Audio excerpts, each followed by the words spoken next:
इस प्रकार देखते देखते नारद जी प्रकट हुए। पूजायामास विधिवन् नारद सूर्य पूजितम, विविध प्रकार से पूजन किया वेद व्यास जी ने। हे पराशर नंदन, जैसे ही देखा वेद व्यास जी को, कहने लगे नारद जी की, हे वेद व्यास जी, आपने अभी तक सारे पुराण को रच दिया, पर आपकी संतुष्टि इसलिए नहीं हुई कि आपने सब कुछ तो रचा, पर कोई ऐसा आपने इस पुराण में वर्णन नहीं किया जिसमें कीर्तन हो, जिसमें भजन हो। जैसे सारे भोजनों में नमक के बिना सब कुछ बेकार हो जाता है, ऐसे ही हे वेद व्यास जी, आप कोई ऐसी रचना कीजिए जिसमें भगवान का गुणानुवाद हो। और अब यहां से नारद जी बोले, परंतु यहाँ पर नारद जी का जहां भी प्रसंग आया है वहां नारद उवाच आया है, पर यहाँ पहली बार ऐसा देखने को मिल रहा है भागवत में कि यहाँ पर श्री नारद उवाच लिखा है, अर्थात अब नारद जी नहीं बोल रहे हैं, नारद जी के पहले श्री लग गया, अर्थात स्वयं भगवान की आह्लाद शक्ति श्री राधा रानी जी के द्वारा स्वयं बोध कराकर इस भागवत को प्रेरणा देकर के गणेश जी की प्रेरणा से आज लिखवा रहे हैं। और वहीं पर नारद जी बैठे हैं और वेद व्यास जी गणेश जी की प्रेरणा से इस पावन कलिकाल में पापों से मुक्त करने वाली 18,000 श्लोकों का इस यह ग्रंथ जो भगवान का साक्षात वाङ्मय प्रतिमूर्ति है, उसको हम सबके मध्य में प्रस्तुत किया। बोलिए व्यास जी भगवान की। और कलयुग में प्राणियों के कल्याण के लिए इसलिए नारद जी के ही द्वारा श्री नारद उवाच अर्थात भगवत्याः साक्षात प्रोक्तम इति भागवतम, साक्षात भगवान ही लिखवा रहे हैं। इसलिए आगे कह रहे हैं तत्रा भवत भगवान व्यास पुत्रो, अर्थात व्यास जी नहीं लिख रहे हैं, भगवान की प्रेरणा से भगवान ही स्वयं लेखनी बन करके इन सारे श्लोकों को लिख रहे हैं। इसलिए भागवत में कोई भी ऐसा शब्द प्रसंग ऐसा नहीं है जो कोई व्यक्ति अपने मन से इसमें जोड़ ले। नारद जी बता रहे हैं कि हे वेद व्यास जी, मैं भी पूर्व जन्म में दासी का पुत्र था। एक बार चातुर्मास में मैं सभी ऋषियों का सेवा करता रहा। जब ऋषि लोग जाने लगे तो मैं सोचा कि मैं भी जाऊं, पर मैं जाने का प्रयास किया तो मेरी मां ने हमें मना कर दिया। मां ने कहा कि इस उम्र में तुम जाओगे क्यों? क्योंकि मां जो होती है कभी नहीं चाहेगी कि बचपन में हमारा बच्चा कभी साधु बने। कोई माएँ नहीं चाहती है कि हमारा बालक बाबा बने, भले वो चोर बन जाए, डाकू बन जाए, नेता बन जाए, सब बन जाए, पर बाबा नहीं बने। अब जैसा सोचा नारद जी ने देखा कि माँ ने रोक दिया। साधु लोग कहे कि जाओ, जब तुम्हारी माँ चली जाएंगी, निपट जाएंगी, तब तुम आना। अब तो लगे सोचने नारद जी की जल्दी से माँ मरे कि हमें भजन करने का अवसर मिले। पर ये बात किससे कहने जाए? कोई जाके कहे कि मैं अपनी माँ के मरने का प्रतीक्षा कर रहा हूँ तो कोई क्या कहेगा? कुछ लोग ऐसे होते हैं कि घर में लोग के मरने का प्रतीक्षा होता है। नारद जी सोच रहे थे, तब तक देखा कि मैया तो दूसरे चक्कर में पड़ गई। जो आए उससे कह रही हैं कि ऐसा करो, हमारे पुत्र का कहीं से विवाह लगा दो, एक बहू चली आए जिससे मैं अपने जीते जी अपने पोते को देख लूं। अब तो नारद जी और चिंता में पड़ गए कि कोई बहू आ जाएगी तो इनके साथ साथ उसके भी मरने की प्रतीक्षा करनी पड़ेगी, तो पूरा जीवन तो प्रतीक्षा में ही बीत जाएगा। यही सोच करके भगवान का स्मरण कर ही रहे थे कि एक दिन देखे कि माँ गई और रात्रि में जाकर किसी सर्प के ऊपर पैर रख दी, सर्प ने काट लिया और वहीं पे उनका राम नाम सत्य हो गया। पता चला नारद जी को, आकर के संस्कार किए। अंदर अंदर तो प्रसन्न थे पर ऊपर से रो रहे थे। ऐसे भी लोग होते हैं घर में, किसी के मरने से अंदर अंदर खुशी होगा, ऊपर से दाढ़ पार कर रोएंगे। तो नारद जी सोचे कि नहीं रोऊंगा तो लोग कहेंगे कैसा पुत्र है। और उसके पश्चात नारद जी जाकर के भगवान की आराधना में गए। उन ऋषियों को ढूंढते ढूंढते बद्रिकाश्रम की ओर गए। अचानक देखा भगवान की एक छवि दिखाई दी। जैसे भगवान के पास जाना चाहे वह छवि तुरंत गायब हो गई।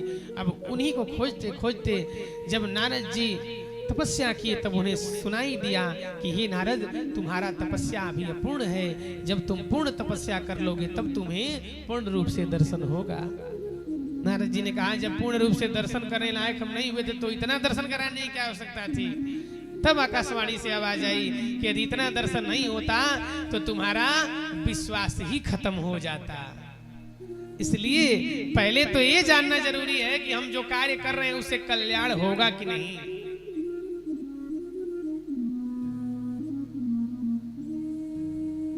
इसलिए नारद जी ने कहा कि दूसरे जन्म में मैं जब ब्रह्मा जी का पुत्र बनकर आया तो ये पूर्व जन्म का हमारा कृपा ही था उस भजन का कि मैं भक्ति को भूला नहीं, और आज उसी भगवान का गुणानुवाद मैं घूम घूम कर रहा हूं। इसलिए हे वेदव्यास जी, आप हम ही को देखिए कि मैं भगवान की भक्ति किस तरह से निरंतर करता रहता हूं। अहम पुरातीत भवे भवम मुने दास्यास्तु कास्यास्य वेदवादिना निरूपितो बालक एव योगिना शुश्रूषणे पावृषि निर्विक्षिताम्।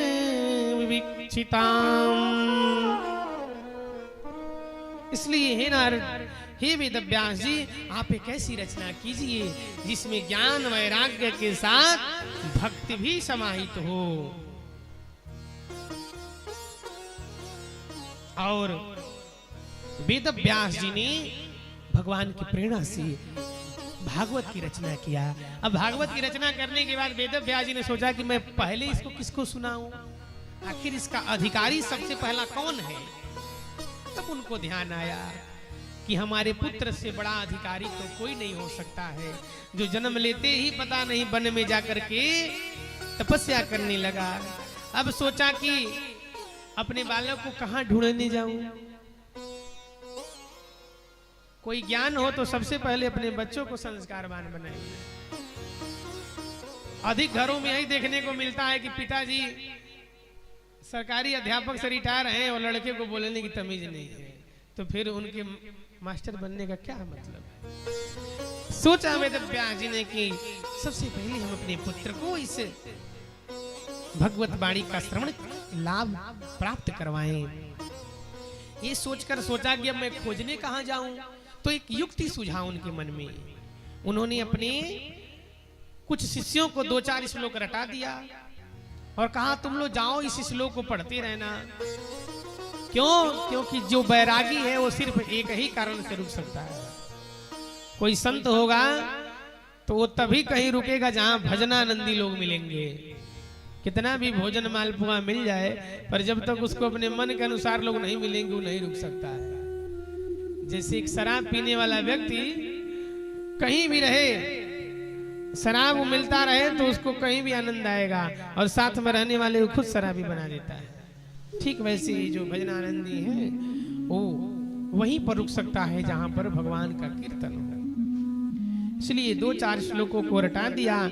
शिष्य सब जाकर के और इन श्लोकों को गुनगुनाने लगे। बर्हापीडम नटवर वपुः कर्णयो कर्णिकारम् बिभ्रद्वासः कनककपिशं वैजयन्तीं च मालाम् रन्ध्रान् वेणोरधरसुधया पूरयन् गोपवृन्दैर्वृन्दारण्यं स्वपदरमणं प्रविशद्गीतकीर्तिः। जैसे इस एक श्लोक को गुनगुनाया किसी शिष्य ने, तुरंत कानों तक सुखदेव जी के यह ध्वनि गई। सोचा कि इतना अच्छा ध्यान, इतना अच्छा भगवान का गुणगान यह कौन कर रहा है। बारंबार अपने आप को रोकने का मन बनाया पर रोक नहीं पाए। उस ध्वनि को सुनकर के बारंबार जहां से वो ध्वनि आ रही थी उधर दौड़ने लगे। अभी इतना ही भगवान के विषय में सुना, तब तक भगवान के स्वरूप का वर्णन करते हुए दूसरा श्लोक किसी शिष्य ने गुनगुना दिया। अहो बकीयम स्तन कालकूटम जिघ्रांसयापा ययदप्य साध्वी लेभे गतिम धात्र्युचितां ततोन्यं कंवा दयालुं शरणं ब्रजेम। अर्थात हे प्रभु, आप कितने दयालु हैं। जो पूतना आपको मारने के लिए आई उसको भी आपने वही मातृत्व का स्नेह देकर के वही मोक्ष प्रदान किया। आपसे बड़ा दयालु कौन हो सकता है। जैसे दो श्लोकों को सुना, सुखदेव जी अपने आप को रोक नहीं पाए। जैसे भगवान, जैसे चुंबक होता है तो वो चुंबक लोहे को खींच लेता है। कैसे लोहे को खींचता है? जिस लोहे में कुछ कपड़ा नहीं लपेटा गया, उसी लोहे में यदि जंग लगा हो, मिट्टी लगी हो, तो चुंबक नहीं खींचता है। तो जब हमारे अंदर काम, क्रोध, मोह, लोभी यह सब भरे पड़े रहेंगे जंग, तो हम भगवान की तरफ हमारा मन जाएगा ही। गोस्वामी जी लिखते हैं कि तुलसी पूर्व के पाप से हरि चर्चा न सुहाए। जब पूर्व जन्म का पाप अधिक भरा रहता है तो भगवान के भजन में मन नहीं लगेगा। कैसे? तो जैसे ज्वर के वेग से भूख की रुचि मिट जाए। जैसे बुखार लगा हो तो भूख नहीं लगता है, भोजन का स्वाद नहीं समझता। जैसे सुना रोक नहीं पाए, चुंबक के जैसे खींचते हुए चले आए। आकर के पूछ दिया कि आप कौन हैं, कैसे इस गुणगान को कर रहे हैं। हरे गुणाक्षिप्तमतिर भगवान बादरायणी अत्यगान महादाख्यम नित्यम विष्णु जन प्रिय।